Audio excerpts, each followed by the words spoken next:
There's some more seats over there. Okay, I think please, everyone at the back, you can go to the free seats in the front first.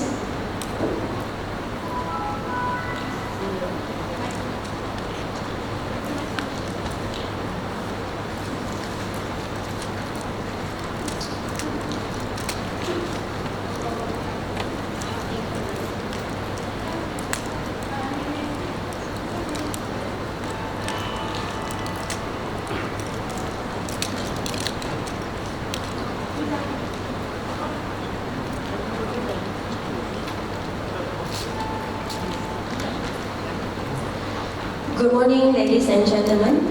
We are delighted to welcome you to the TED International Conference on Disaster Management and Human Health with ICDMHHR 2024 that organized by Lincoln University College. The conference brings together academia, researchers, and students who are responsible for delivering sustainable solutions on disaster management and health risk. We hope that this conference could serve as a platform for knowledge sharing that will benefit all of us and also to the mankind. So it is now it is an honor to me to introduce and welcome the guests for our conference today. Thank you, Dr. Jaya, and thank you all the participants and delegates and our chief guests to honor this occasion. We are a little bit late to start, but we are going to start now, and I request to introduce our key speakers, keynote speakers and dignitaries. First, Dr. Bibi. Our Co-Chancellor, Dr. Hajar Bibi Florina Abdullah. She is a little bit sick, but she joined online with us. Already joined. So we are here to listen to her also. She actually Pro-Chancellor before joined to Lincoln. She was the first Nursing Board Director of Ministry of Health Malaysia. In the whole Malaysia Ministry of Health, she was the first Nursing Board Director. So, and also she has motivated many nursing students to work in the nursing field. And with her motivation, many of our many students joined in Lincoln University College in nursing students, as a nursing student, in diploma of nursing, bachelor of nursing, then masters, and now PhD of nursing. So all of the students is working in different hospitals in Malaysia and abroad as well. So we welcome Dr. Hajar Bibi Florina Abdullah. And next slide. Our President, Professor Dr. Alia Mohammed, is the founder of Lincoln University College, and he is just arrived in airport. He is on the way, so he will be here after we listen to him directly. He is the founder and also he has served in UNESCO and traveled in many places of world.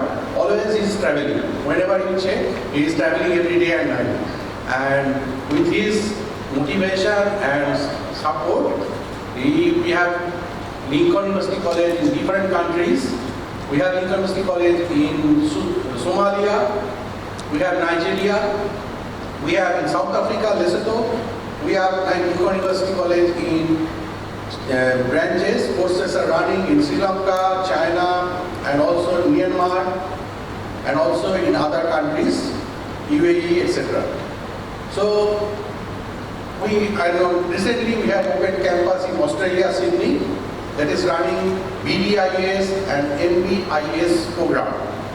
Bachelor of Business Information System, Master of Business Information System in Australia and Sydney campus.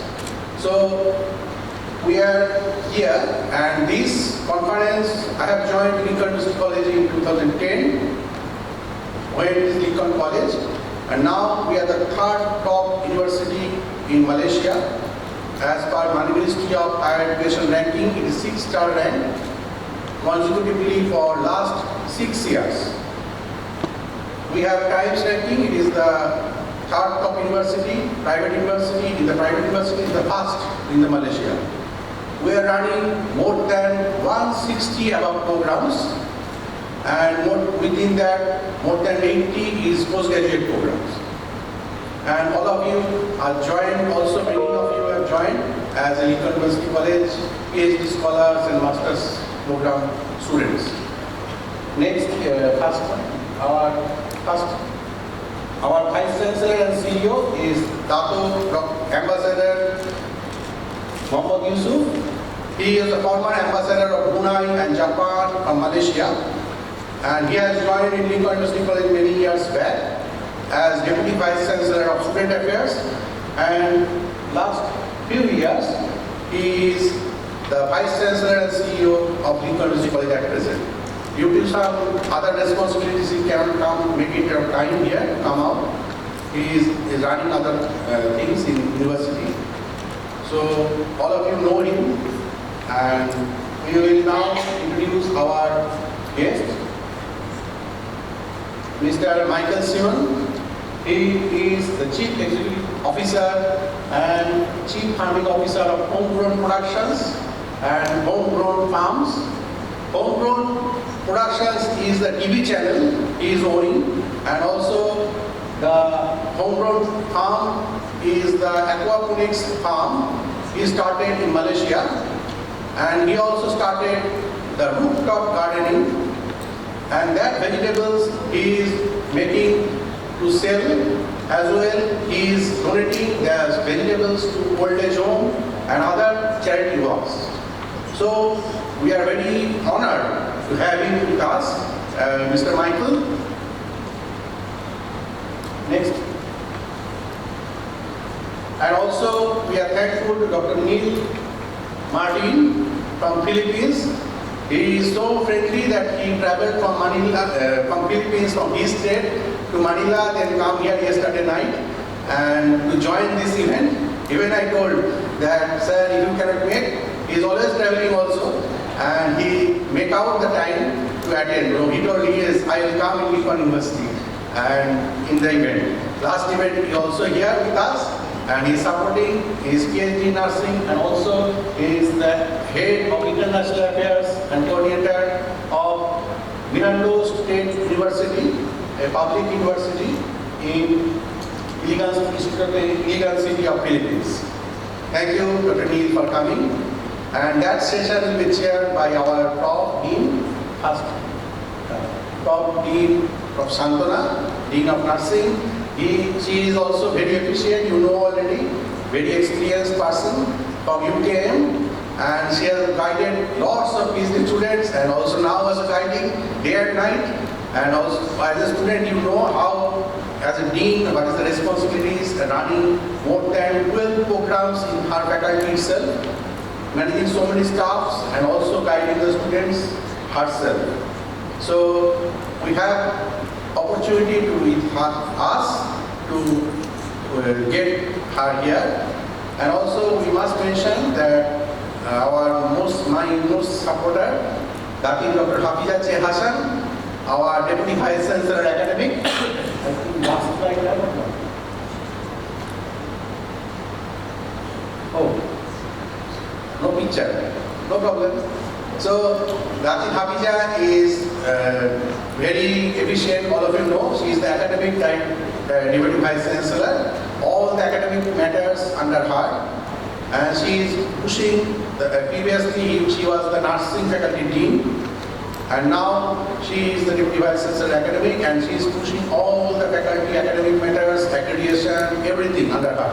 All control of academics. As a university, all matters is mainly academic things, because we are in academic sector, and that is the key person. She is controlling the university, and she traveled to all over the places in Sri Lanka, in other countries as well, for supporting the Lincoln program, nursing program, in health science program in Sri Lanka, Lesotho, everywhere. Also, she has traveled to India to support the different conferences jointly organized by Lincoln University College. And thank you, Tati, to support always, and students all know her very well. I don't need any introduction for her. And for this conference, I just introduced, this is the third international conference. First international conference held in 2020 in this hotel. After that, the COVID started. So immediately we start the disaster management conference, the COVID comes. And second international conference of ICDMHHR held by online mode. And this is the third time. We have made the theme on water informatics and etc. But very less paper on water informatics. First conference we have Scopus Q4 special issue, good health and well-being by United Nations Sustainable Development Goal, number 3. And now this year we have Scopus Q2 special issue of N-Press. So if anybody wants to submit the related theme papers, all are welcome. So after conference, you get the feedback and we can continue. Without further delay, I just want to next program.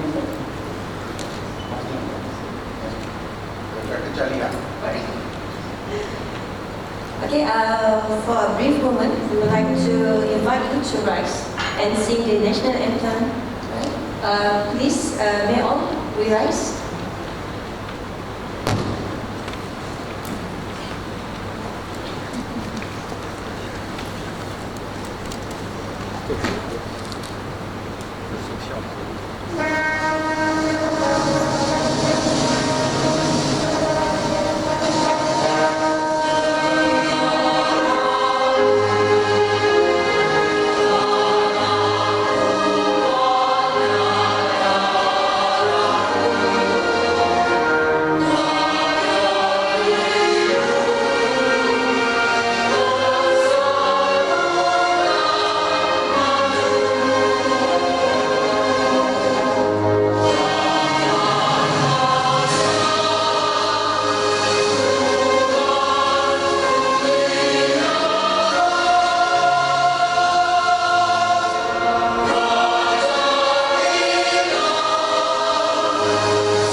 Thank you, ladies and gentlemen. Please be seated. Thank you. Oh, sorry, we have another song we can sing.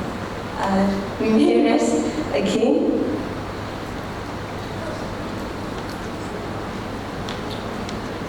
May all we rise again for our weekends.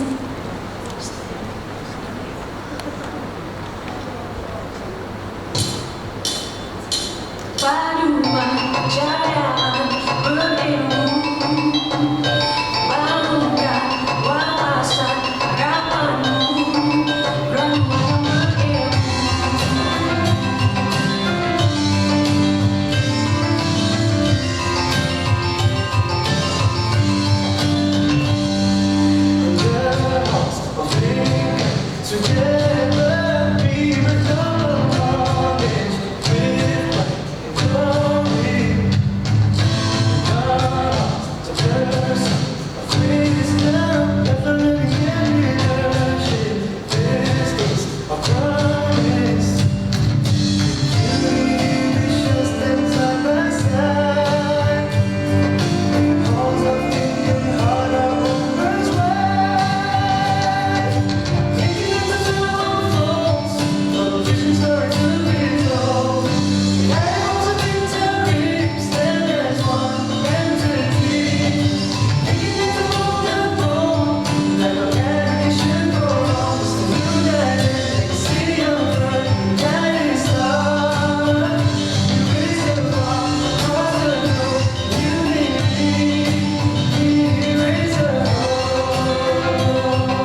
Ladies and gentlemen, you may be seated now.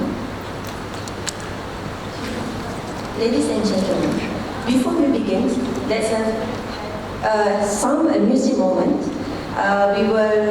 Let's enjoy the dance performance by our beloved students from Department of Medical and Health Science from the Faculty of Applied Science. Please welcome.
Melayu, tanah yang berkah, raja yang berdaulat, ulama keramat, barang yang taat. Wahai kaum Melayu, jangan lupa kisah dahulu, susah orang dahulu, pertahankan nasib bangsamu. Tiada kisah dulu, tiada kisah kita, silap dulu jadi tauladan, perjuangan kita teruskan.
Thank you, students from Medical Assistance and Health Science Department, Faculty of Applied Science, for a very enjoyable performance.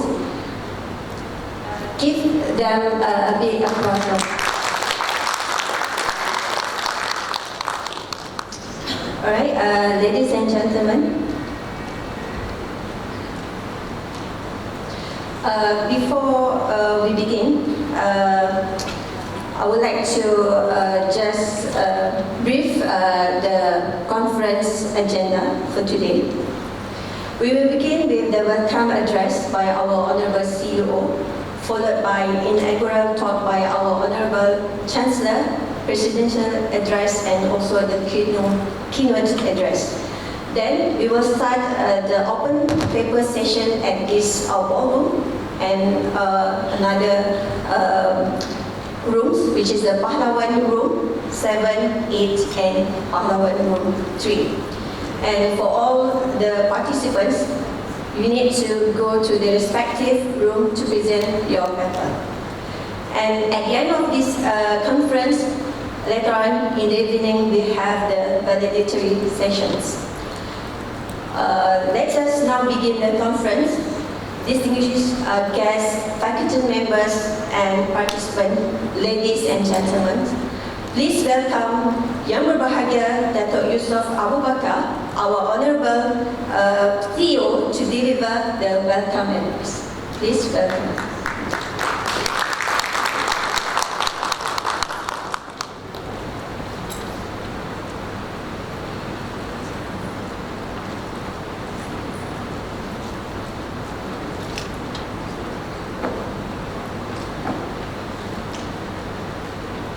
Assalamualaikum and good morning.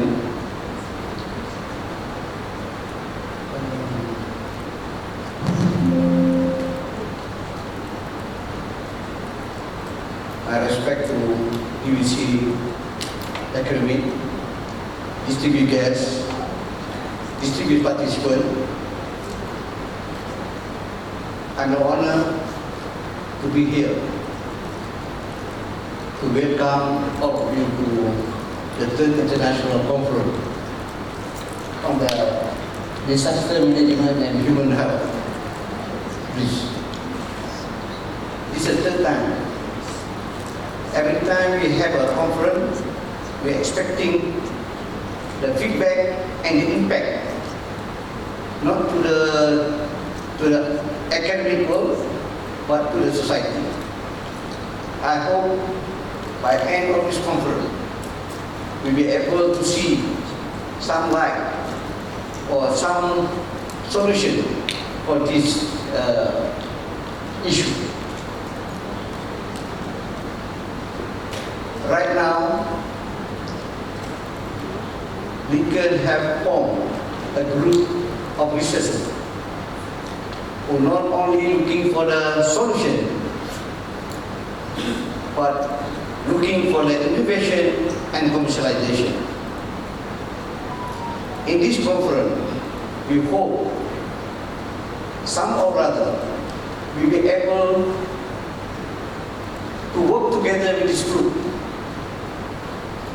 to come up with solution that we can commercialize for the benefit of mankind.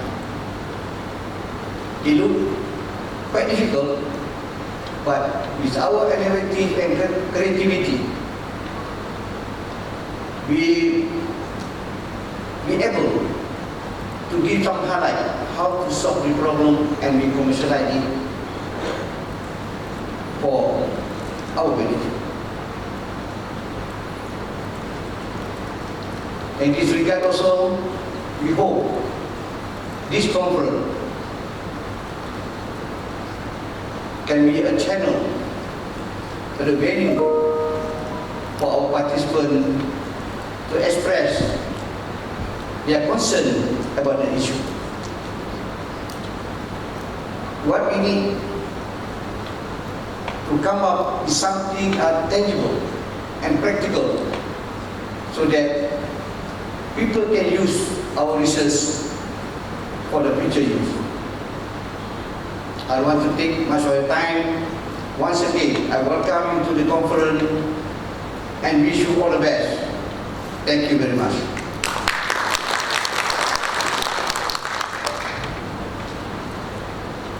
Thank you very much, Yang Berbahagia Datuk Yusof Abu Bakar, for that lengthy speech. Now we are going to listen to the universe as taught by our beloved Pro-Chancellor. Please welcome Dr. Hajar Bibi Thorina Abdullah.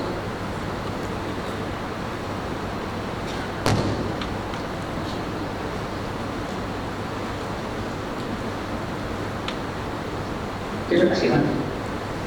Bismillahirrahmanirrahim. Thank you very much, Master Ceremony this morning.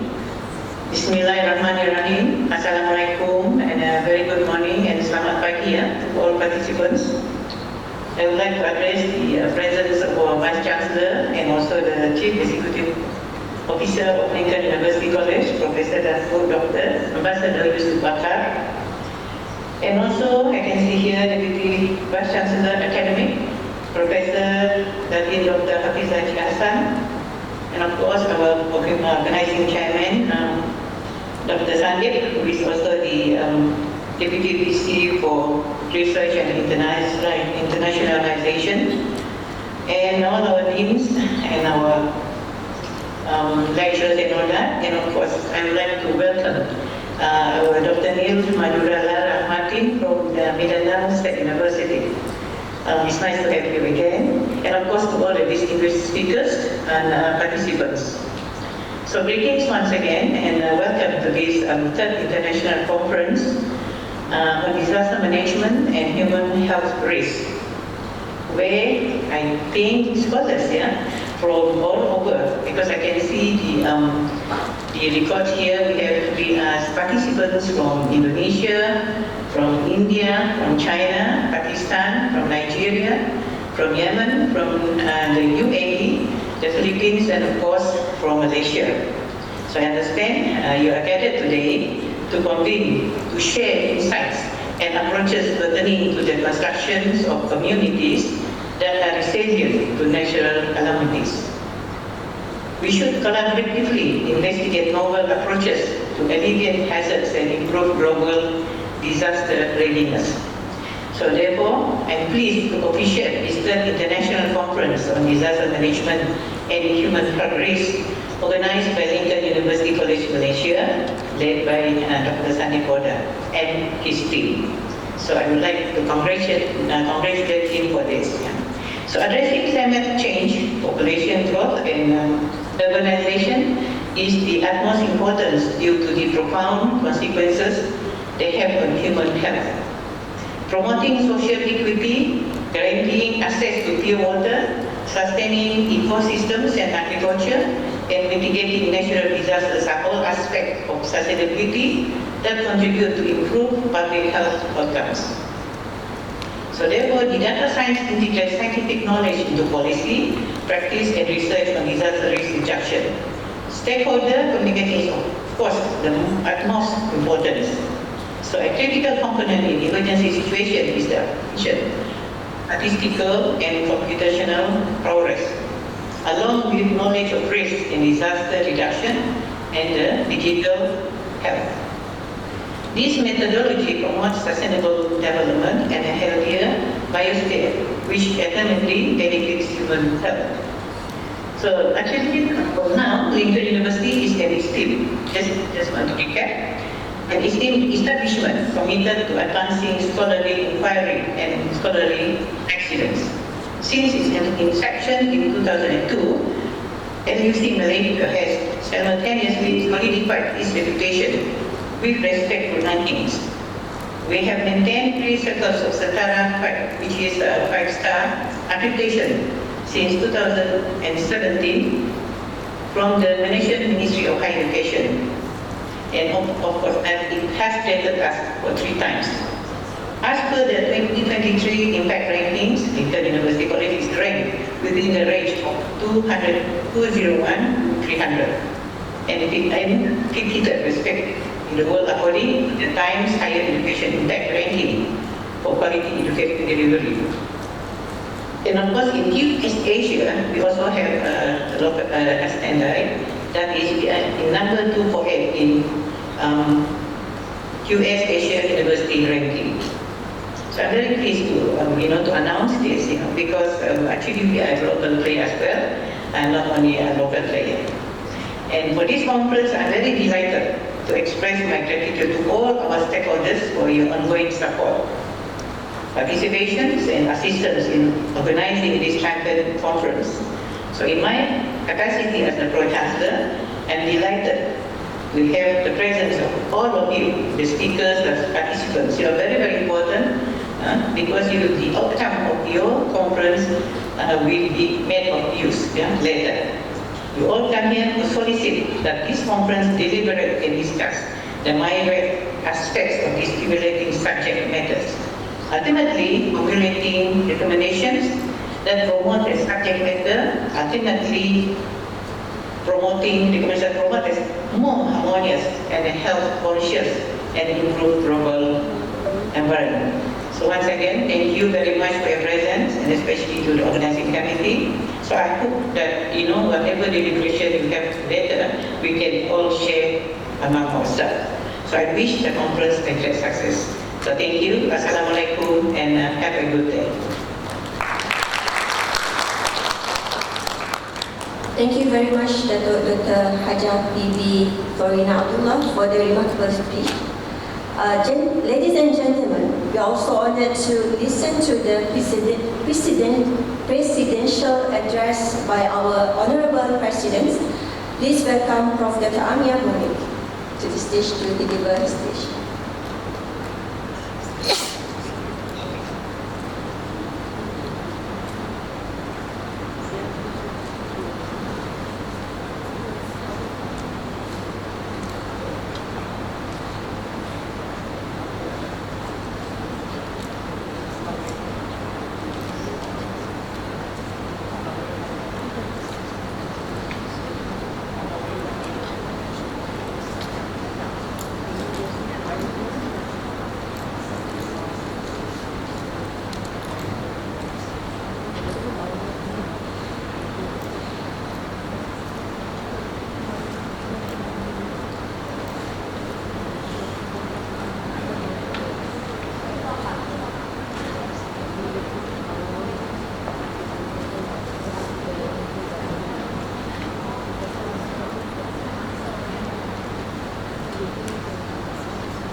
We are very sorry for the delay. Actually, the president is outside the hall, so just give some moment for him to come here.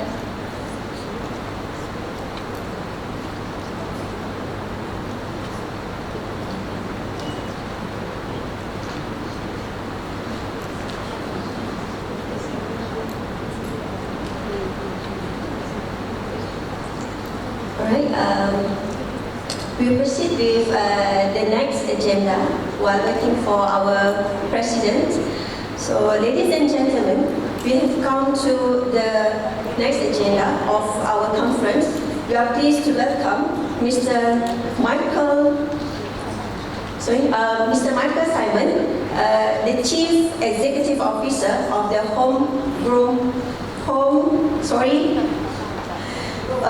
Chief Executive Officer of Homegrown Productions in Sdn Bhd to deliver his speech. Please welcome.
Hi, good morning everyone. Thank you very much to Lincoln University, especially Dr. Sandeep for inviting a farmer to come to an academic talk.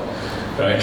Today I'm going to try to weave in what we do as urban farmers in Malaysia in conjunction with your disaster management and human health risk. And I will show you that small-time farmers, urban farmers, are actually crucial for the survival of the human beings when there is disasters.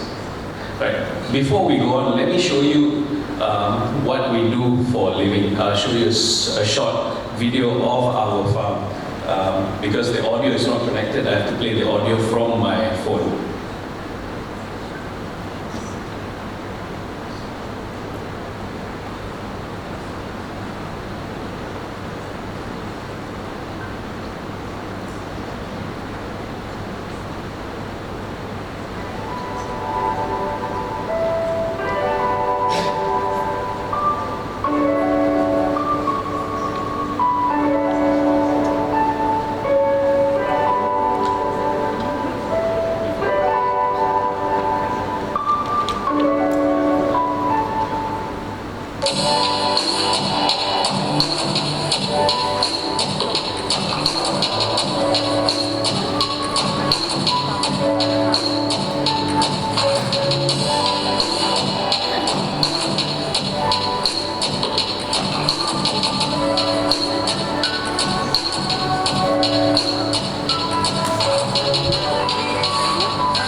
So that is a bit of do on the farm. We are actually based in Semenyi, Selangor, and we actually specialize in producing organic vegetables in our own proprietary systems. We have an outdoor vertical aquaponic system, and we have our soil-based system as well. So our main mission when we set up this farm was to actually offer sustainably grown organic produce at affordable prices, so everyone can be able to eat healthy.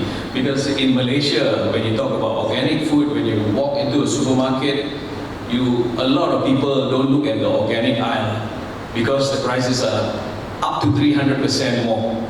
So when we started farming, my main question was, hey, why is healthy vegetables only meant for the upper class, the richer people? What about the normal people like me, you and me? We also want to eat healthy food. So I set out to learn farming. I'm a TV producer. This is my 30 years in TV production. But I set out to start to learn farming, and everything I learned was online, and I also attended courses. So I wanted to find out how we can actually bring down the prices of organic vegetables, chemical-free, pesticide-free vegetables for normal consumption, for normal people who want to consume this healthy food. So this is what we set out to do.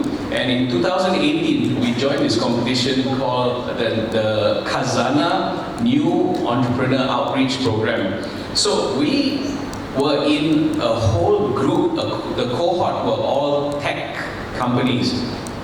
And we were the only farmers, we were the only farm, non-tech, kind of people in that group. But through the advice from the advisors and the mentors, we won this competition. So we saw that, hey, there was something with our plan of bringing down organic prices of organic vegetables to the masses, which actually struck a chord with Khazanah, and we won that. We also won Manulife's Most Sustainable Business Award, so that helped us with our farm as well. And the Edge covered us as a centerfold we had on the Edge, and there was a really good write-up. The farm actually is divided into 3 main components. Soil-based farming, we create our own compost and we grow vegetables which are soil-based on our soil. We have aquaponic farming, and we also have research and development. In the R&D, what we do is we create systems, and we predominantly create systems which are away from the earth, because what we found in our studies, that once you take the vegetables away from the soil, because most of the time the soil is lacking nutrients, once we take it away from the soil, we found that, hey, we reduce 85 to 90% of the pests. But this is grown organically with fish. So we also then developed balcony systems for apartments in Malaysia. So during the lockdown, we sold about 20, 30 of these units to apartments because everyone had time to farm. And we actually installed units in balconies in apartment buildings of apartments around KL. And they had a good year. We also develop commercial aquaponics. So commercial aquaponics is bigger, and the best thing about aquaponics is you not only get vegetables, you also get a harvest of fish. So this is, to me, one of the amazing innovations which has come from the paddy fields long time ago to the urban environment, and we have actually gone on now to actually produce this system. This is the vertical aquaponic system with 30 towers. So it's called the VAS 30. This system sits on 200 square feet. 200 square feet is the size of this stage, right? 200 square feet. But it produces 100 kilos of vegetables every 28 to 30 days. And this has been tried for the past 5 years. This is what we have been getting consistently. Let me show you another video of our system in action.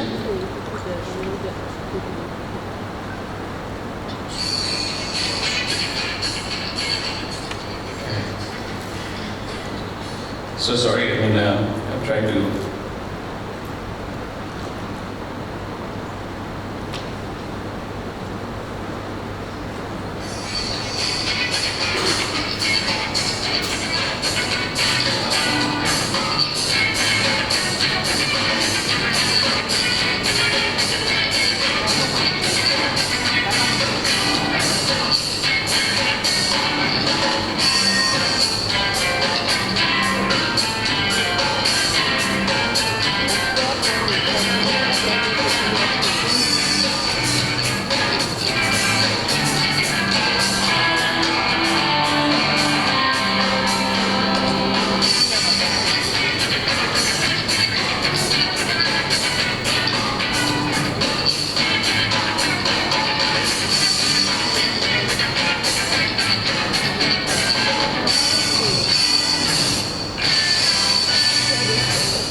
These are some of the vegetables from the system. I'm not here to promote my systems. What I'm trying to say that, hey, agriculture is urban now. We can actually bring it to the city.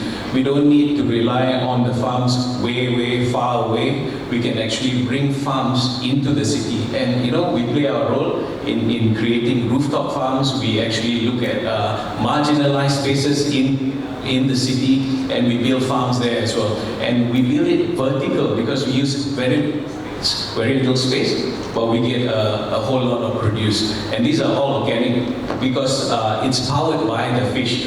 I will a bit more about aquaponics in a while, but it's powered by fish, so you cannot spray any chemicals, you cannot spray any pesticides, or the fish will die. And when the fish die, you don't get any nutrients from the fish.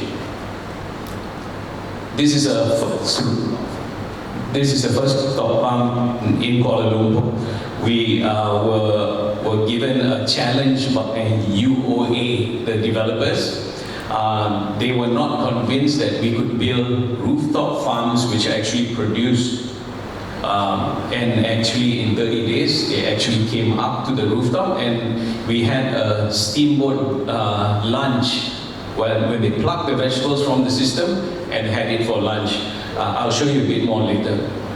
So what is aquaponics? I'm sure most of you would know, but let me just explain a layman's term. You keep fish, right? The fish will actually have a lot of effluent, and the ammonia in the system will build up over time because of the food and because of the waste from the fish. But when we actually push the water, pump the water through the system, we have natural occurring bacteria which converts the ammonia into nitrates, which is nitrogen for the plant. So the plants are they get 24 hours it's eating, and they get enough nutrients to actually grow very healthy. The plants pick up the nitrate and it filters back the water to the fish. So it's a very symbiotic relationship here. It's very natural, nothing unnatural about it. We cannot put any additives in there because it will kill the fish. The fish does the job. All the only input we actually put in there is the fish feed. And the fish feed also is organically produced. We produce our own organic fish feed using black soldier fly. So how does all this connect to disaster management and human health risk? So it is very apt that Lincoln University invites a farmer to talk about this, because I think urban farmers have always been very marginalized, and we are so happy. Community farms, wow, so nice, so happy, let's go and do some community farming. But no one understands the importance, and even at policy level as well, no one understands that actually this is a very important facet for disaster management, especially in one of your focus areas, which is agriculture and water. So how does that apply to us as an urban farmer? I'll tell you my experience, because I have my own case study. You remember COVID-19? Right, this is what happened during COVID-19. Empty shelves in the supermarkets, no food, no vegetables. Supply disrupted. This is very, very normal in big disasters like this. Cameron Highland farmers dispose tons of vegetables because they cannot get it to the intended place. So this actually brings up this point that urban farms are very, very important component in disaster management. It really equates, what is urban farming? Is actually decentralized food production facilities. And when you decentralize food production facilities, I tell you, you can actually manage these disasters even better. During the lockdown, homegrown farms managed to feed 200 families in our community who did not have enough vegetables and did not have enough protein in terms of fish. So we were supplying vegetables to all these people around our farm, around Semenyih, around Selangor area. And we found that, hey, TV production business went down. We couldn't go out to shoot. But guess what? Farming business went up. So, we managed to balance that, and we found that, hey, it is amazing to be an urban farmer. Just imagine if you have farms in the city. You know, you can address a lot of issues when it comes to food security especially. You know, 4 ways urban farming can provide benefits in disaster management. You know, one thing is hyper-local food production. That means in this building, there is a farm up there which can actually feed the community. And it has to be substantial. And we say substantial, hey, let's use everything we know about creating more vegetables, producing more vegetables over small spaces. So vertical farms, and these vertical farms are outside. It's not indoor vertical farms, you know, with those pink lights and, you know, with the lab coats and stuff like that. We stay away from that because the capex is very high, the operating expenditure is extremely high as well. So what we did is, we actually brought these farms, vertical farms, outdoor. And they do really well outdoor, and we've been farming outdoor with our vertical systems for the past 5-6 years now. So you get fresh, nutrient-rich food produced, you know, totally independent of supply chains. Supply chains from Cameron Highlands can be blocked. Supply chains from other farms outside can be blocked. But hey, we have our own community farm, and that can actually help us. And you know, why aquaponics? You not only get vegetables, but hey, you get fish. So you get your vegetables, you get your protein as well. So it's an extremely important system for us to actually think about making it a policy to have community farms and you know, urban farms outside, especially in the city center. You know, this brings me to the smart cities. You know, we have smart cities in Malaysia. We have smart city Iskandar in Johor. We have smart city Cyber Jaya. But what actually makes this smart city smart? You know, they talk about the internet speed, they talk about the communication, they talk about data, they talk about mobility, they talk about transportation. Amazing. But what is lacking? Have you seen any food production systems in smart cities? So what happens in another disaster? Are they going to eat mobility? Are they going to eat the data? You understand? How can you consider these smart cities when you don't have a food production component in a smart city? So that is my question, and I hope it will be answered one day. Urban farming also promotes resilience and self-sufficiency. You know, these systems are very simple. It actually practically operates itself. All you need is one person to harvest the vegetable and to regrow the vegetables. And the systems are very easy. It's resilient during emergencies, excellent during floods, excellent during virus breakouts and stuff like that. Because, you know, you just imagine if each apartment block has its own farm on the rooftop. You know, you can actually alleviate a lot of these issues. It's also resource efficient and sustainable. You see, aquaponics is based on fish, and the fish actually provides the nutrients for the vegetables. Unlike your normal soil-based farming where you need inputs, you need fertilizer, you need chemicals. Even hydroponics, for that matter, also needs chemicals to run the system. So when there's a breakdown in supply chain, where you're going to get all these inputs, it also improves food safety because there is no fertilizer, there is no chemicals sprayed onto these vegetables. It is the perfect and safe food for you to eat, and there is no danger of water contamination. Water is harvested from the rain. These systems are outdoor. When it rains, it just fills up. We just handle the pH, and it's pretty much a no-brainer for us to actually use this. You see, I'm a TV producer by profession. If I can do this, anyone can do this. One thing I want to ask is, you know, more than 2/3 of the world's population is forecasted to live in cities by 2050. It's 2/3. In Malaysia, by 2025, 19 million people will be living in urban areas in Malaysia. They are encroaching into arable land. The cities are actually taking up farming land. Where are the farms going to? And you see that the farms going to go on the outskirts. Any disaster, any emergency, what about the supply chain? You see, in other countries, this is Paris, France. They have hectare vegetation on rooftops and walls. 1/3 of these are actually dedicated to urban farms. This is Atlanta, United States. They are producing more than 75% of their own consumption. Don't have to go far, just look at Singapore. They have 1,000 acres in that small island for people to farm.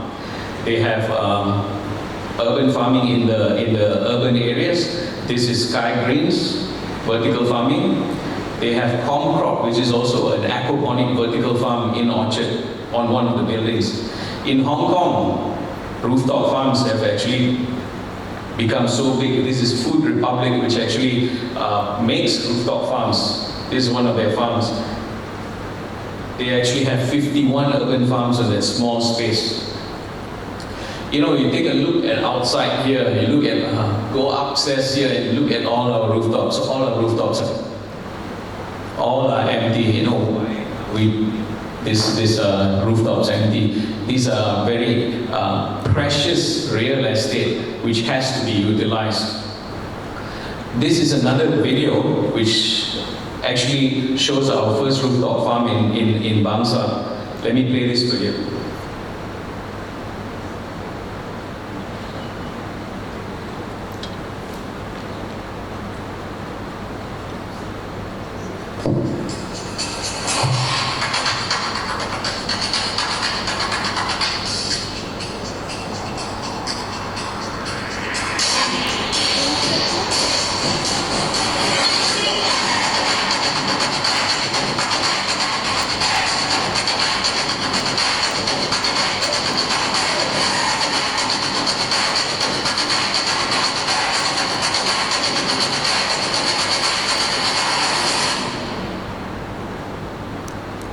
So that was our collaboration with UOA. It was a very successful collaboration, and based on that, they gave us 1 acre right in the heart of Kuala Lumpur, in Bamboo Hills, Kuala Lumpur. So, you know, I really want to thank Lincoln University once again for actually looking into this facet of things. You know, and food production is very important, especially in times of crisis. And you are very far-sighted in actually looking at the connection between an urban farmer and disaster management. And I thank you. Thank you for your time, and that's basically it. Thank you so much.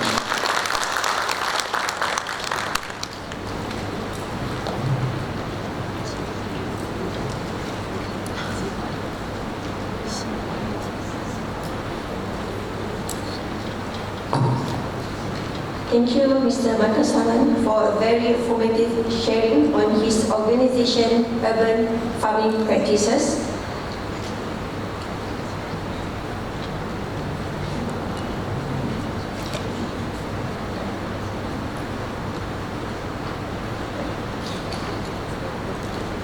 Ladies and gentlemen, we are also honored today to listen to the presidential address by our Honorable President. Please welcome Prof. Dr. Amia Bomin to the stage to deliver his speech. Please welcome.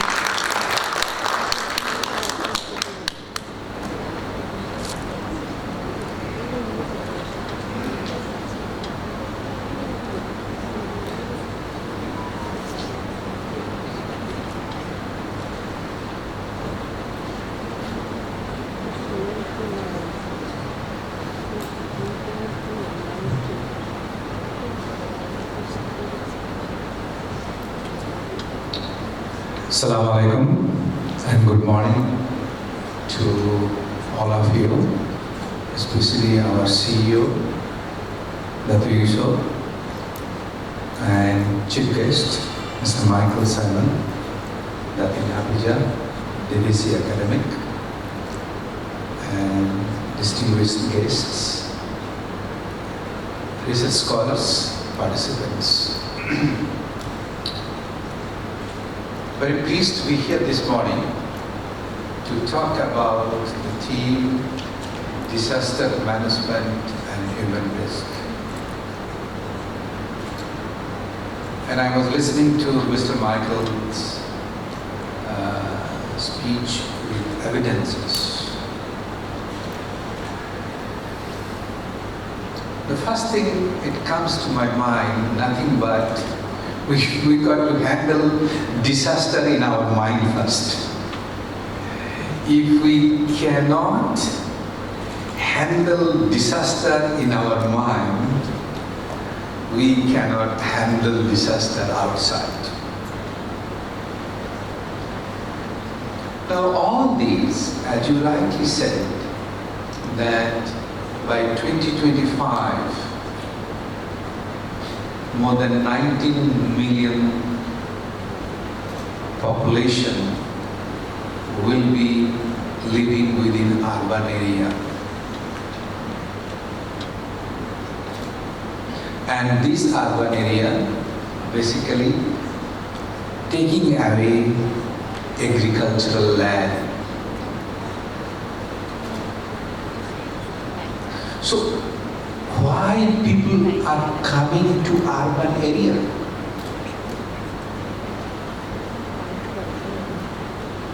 That's what we have to ask ourselves. Today we are talking about health and so many things. Our ancestors, they never had to think about health. They used to think about more onto mind, more onto ethics of human life. So those ethics, those lifestyle has controlled the disaster and the health. So as we are getting educated, we the university educators, it is our responsibility to disseminate, to train the students how to be self-independent, how to be more environment-friendly. Then they will carry forward. But the challenge is in the education system that how quickly I can get the degree, how quickly I can get my PhD and go back to the job, and how quickly I can earn more money. And that is the root cause of disaster.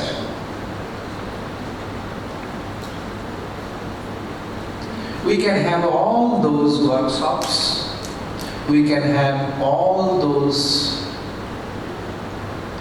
government subsidies, but until and unless we handle the disaster of our own mind, we are not going to get out of this disaster for centuries.